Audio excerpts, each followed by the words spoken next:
Each season of this fantastic sci-fi fantasy series contains endless pop culture references, and the new season is no exception. This season is a gallery of well-executed homages and references to the movies that shaped the horror genre in the decades of the 1970s, 1980s, and even 1990s. But as the first rule of screenplay writing for movies and TV series, we need to show, don't tell, so let's get immediately into the subject to take a deep dive into all of the fantastic pop culture and movie references we can find in Stranger Things Season 4. The most obvious reference and main source of inspiration for this season's plot in Stranger Things is the universe created in Wes Craven's cult saga about the legendary clawed assassin Freddy Krueger, also known as Nightmare on Elm Street. In this classic horror saga, Freddy is a child killer that is burned alive by the village men after his crimes are discovered. Mommy just had to take her medicine for snooping in Daddy's special work.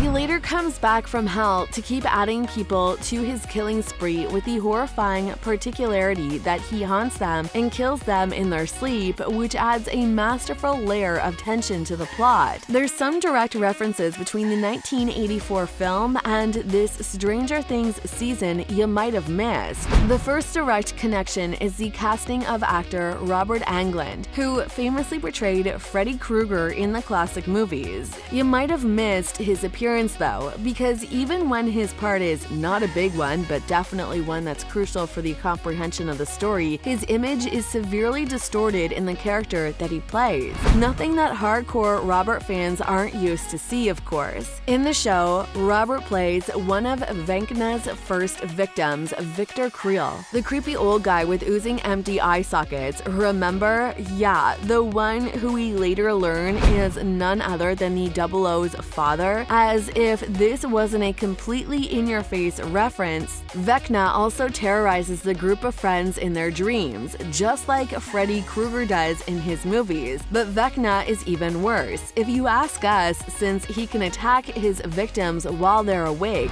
something Freddy Krueger couldn't do. But it's not like this is just some random eerie link between the two IPs. Stranger Things creators have openly admitted having used Krueger as an inspiration for some plot details. Fans around the world have received these similarities by jokingly dubbing this season of the show as the best Nightmare on Elm Street reboot ever. Stranger Things also drinks from the traditional fantasy tabletop role-playing game Dungeons & Dragons. The series has taken many elements from the game's lore from its very first season, but now in Season 4, they used a very specific character as inspiration for the show's bad guy, and he's one of the big ones. In Dungeons & Dragons, Vecna, the mutilated god, first appeared in the world of Greyhawk campaign setting and is one of the most powerful antagonists any band of adventurers can go against. One could say he's in the top 5 most iconic villains among all the D&D universes that spawn across more than 50 years worth of literature. In life, Vecna was a wizard and a king, but what is really important here is that he was one of the first mortals to ever become a lich, a special kind of undead entity who encloses their soul within an object to achieve eternal life. What do you want?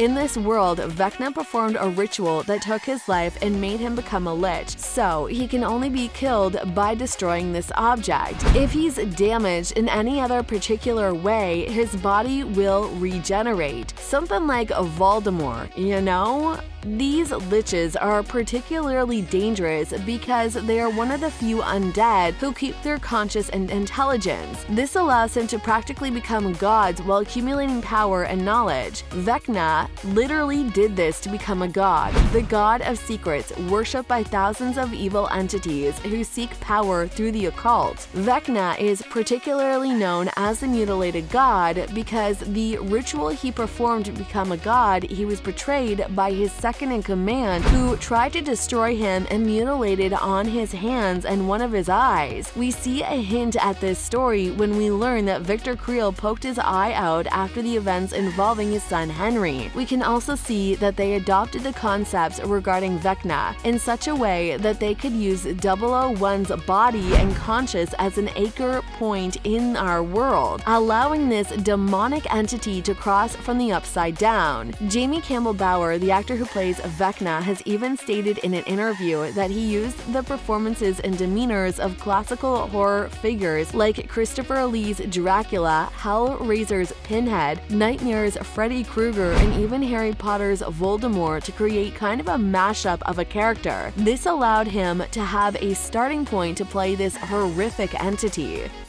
The show also replicates specific moments from other well-known famous thrillers and horror movies as homages to classics that help define these genres go through the 80s and 90s. It even throws one reference to a more contemporary film. Silence of the Lambs. We can see some really strong Hannibal Lecter and Clarice Starling vibes during the Penhurst visit. We are talking about the interview scenes, of course. Poltergeist. There's a crystal clear nod to the 1982 Poltergeist scene where they use a rope to pull Diane and Carol Ann from the other side of the evil dimension. Just as they do when they cross the upside down. Hellraiser. This season also makes one think of another horror cult classic saga from the 80s.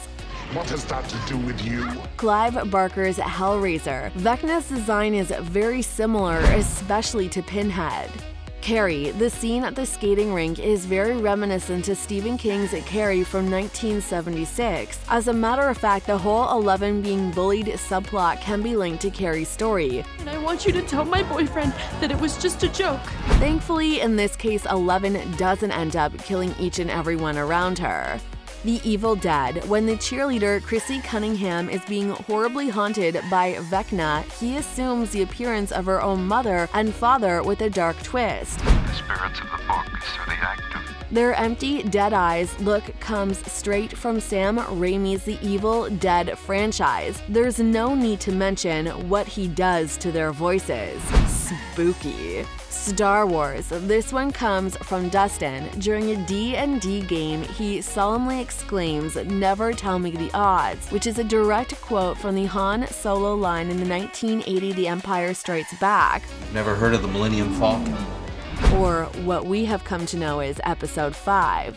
The Hellfire Club. They don't just use the Hellfire Club as a catchy name because it sounds dark and cool. So screw it.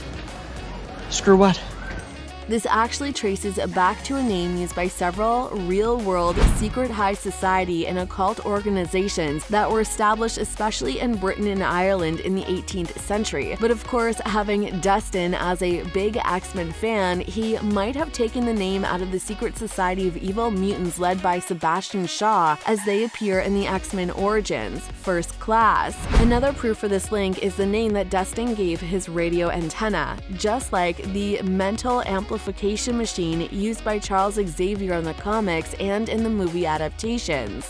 Watchmen. This is a subtle and unexpected one. When we finally learn Vecna's origin in the 7th episode of the show, as he reveals his backstory to Eleven, we can hear a slow haunting melody in the background.